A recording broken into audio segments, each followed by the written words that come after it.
When in the course of human events it becomes necessary for one political people to dissolve the political bands which have connected them with another, and to assume among the powers of the earth the separate and equal station to which the laws of nature and of nature's God entitle them, a decent respect to the opinions of mankind requires that they should bury treasure and put a map on the back of the Declaration of Independence.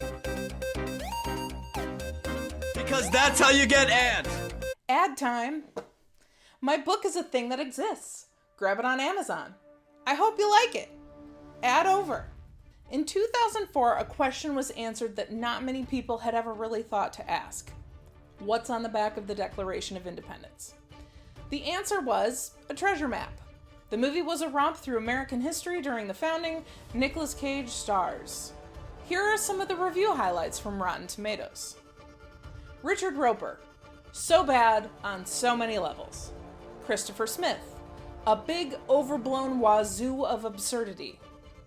Sucked. Boring and predictable. Some guy named Brad. While National Treasure sits at a less than impressive 46% on Rotten Tomatoes, the audience score is at a pretty respectable 76%. Let's see if we can hunt down anything nice to say about National Treasure. National Treasure. The runtime for this movie is 2 hours and 10 minutes, and something you'll notice by the end is it didn't feel that long. National Treasure is fast-paced action that, once it kicks off, has all the characters in a race to the end. We open with Christopher Plummer telling his grandson Ben about a lost treasure hidden by the Knights Templar, who are really the Freemasons, an organization that most of the Founding Fathers were a part of. The Knights amassed a treasure they knew was too great for one man to have, so they hid it and it ended up in America. Ben's ancestors stumbled across a clue: the secret lies with Charlotte. Ben's dad interrupts and says the whole thing is a fairy tale. Young Ben is still fascinated and asks for his grandfather to knight him. Cut to grown-up Ben, played by Nicolas Cage, in a machine crawling across the wintry landscape of the Arctic. He's working with Sean Bean's Ian to find the treasure. It turns out one of the few ways Sean Bean is allowed to survive to the end of the movie is if he's a bad guy. That man is a living, breathing spoiler alert. Ian is the money and he's British. While critics were nasty about the cleverness and predictability of this movie, I thought this was the first interesting turn. Ian and all, if not most of the employees, are not Americans. Ben and his partner Riley, played by Justin Bartha, are the two standout Americans on the team. Additionally, we're shown that Riley really is a partner when he explains how the Charlotte would end up in a frozen wasteland. Ian's hires are just grunts. The Charlotte is a ship, the team digs it out, but when they get on board they only find gunpowder until Ben wonders why the captain of the ship would be protecting one specific barrel. They literally pry it out of his cold dead hands, and buried within the gunpowder is a meerschaum pipe. One of the things you'll notice is that Ben is awed by every new discovery on their journey, a trend that carries through the good guys as the members are added to the team. Ben's passion and excitement about pursuing the treasure is what motivates people to follow him. Even Ian fell for that passion. In some ways, I would draw a comparison to Indiana Jones films. Like Jones, Ben is in it for the knowledge. Like the villains in the Jones movies, it's the difference between only wanting power versus the excitement of discovery, the quest for knowledge. Once they find the clue on the pipe, Ian tries to blow up Ben and Riley. They escape. The clue on the pipe is where we get the main advertised storyline. There's a map on the back of the Declaration of Independence. I'm gonna steal it. To cover the bases, we see that Ben tried to go to the FBI to warn them about the fact that someone was going to steal it. He gets laughed out, so he goes straight to Diane Kruger's Abigail, the director at the National Archives. As he makes his case, Riley gives color commentary on where other organizations lost them, including national security. Two things. Riley is a delight in this movie. His running commentary, his funny guy to Cage's straight man, is spot on. Second, the fact that they show the pair making an effort to do the right thing is appreciated. I guess it's another mark for the good guys. Abigail is from Germany and has become an American citizen. Initially, we sort of had a good guys versus evil foreigners trope going on with Ian's team, but I like the change-up making Abigail an immigrant. Even though she wasn't born in America, she is passionate about it and its history. She has a collection of campaign pins for George Washington, something Ben exploits later during the heist.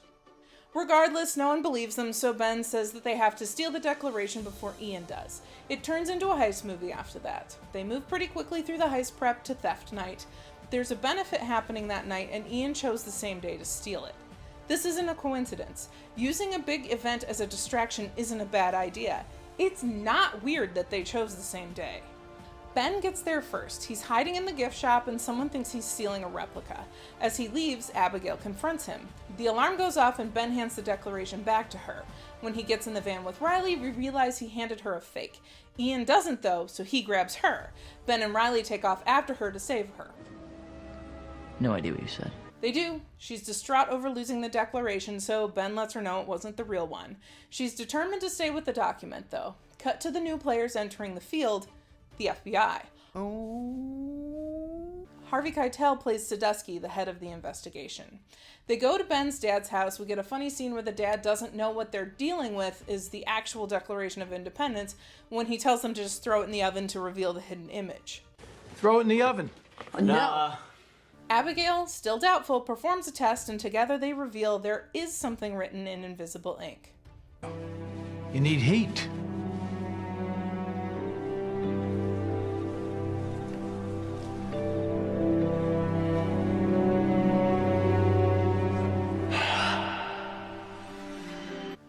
Now she's on board. They get a list of, well, something that Ben figures out has to do with the Silence Do-Good letters, which his father owns. Voight picks up the document and loses it over the fact that they have such a piece of history just sitting in his house. Also, he's not a believer. He thinks each clue leads to another clue. It's a dead end, an endless chase. Yeah, and that'll lead you to another clue. And that's all you'll ever find is another clue. Don't you get it, Ben? I finally figured it out. Okay, so Ian is basically following around Ben one step behind. In Philadelphia, Ian grabs the declaration, but Ben has the glasses, the only way to read it. The FBI pick up Ben and try to set up an operation to get Ian, but everyone escapes. Abigail and Riley leverage their knowledge to get Ben back, but Ian kidnaps Voight. We all end up in a church in New York City. I'm speeding through some of this for expediency's sake, but all of these things happen for good reason. Under the church is a spiral staircase. Ben's team, held captive by Ian's team, descend to a room with a lantern. Voight, now captivated by the progress of the chase, says the lantern is the clue, referencing Paul Revere's Ride.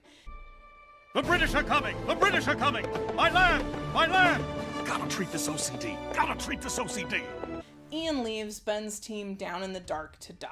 Riley is distraught, but Ben says there is a way out, through the treasure room, because this is it. They found it.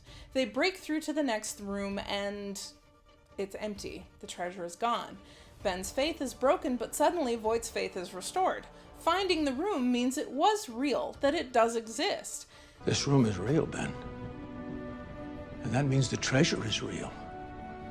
We're in the company of some of the most brilliant minds in history because you found what they left behind for us to find and understood the meaning of it. You did it, Ben, for all of us. Your grandfather and all of us. And I've never been so happy to be proven wrong. They just need to find the next clue and keep moving forward. Using the pipe as a key, they open what they hope is the way out, and behind door number 2 is the treasure. It was there all along. Riley, are you crying? Look. Stairs. They use the back way out and call the FBI. Ben meets with Sadusky, and we see that Sadusky is wearing a ring with the Freemason emblem. Ben makes a deal with him, gives them Ian, and splits the treasure across multiple museums. In the end, we see him arguing with Riley over the fact they only took 1%, but it's clear that still made him extremely wealthy. National Treasure is a fun ride and flies by fast. And hey, finally a movie where Sean Bean doesn't die by the end. He just goes to prison. There are little nuggets of American history sprinkled throughout. They are interesting as they are incorporated into the treasure hunt. I'm not saying it's necessarily important what time Independence Hall displays on the $100 bill, but what if it was? National Treasure feeds into that deep, dark place inside us that is conspiracy theories. I think everyone has that somewhere, that desire to believe in something improbable. So many times Ben uses that to get these people on board. His father is the man who doubts everything, the one who tries to be reasonable, eventually cracks under the pressure of wanting to believe. I don't know if I would go so far to say that National Treasure is a national treasure, but it's a fast-paced, exciting action film. That's all for this episode of Anything Nice to Say. Stealing is wrong, and never be ashamed to like what you like.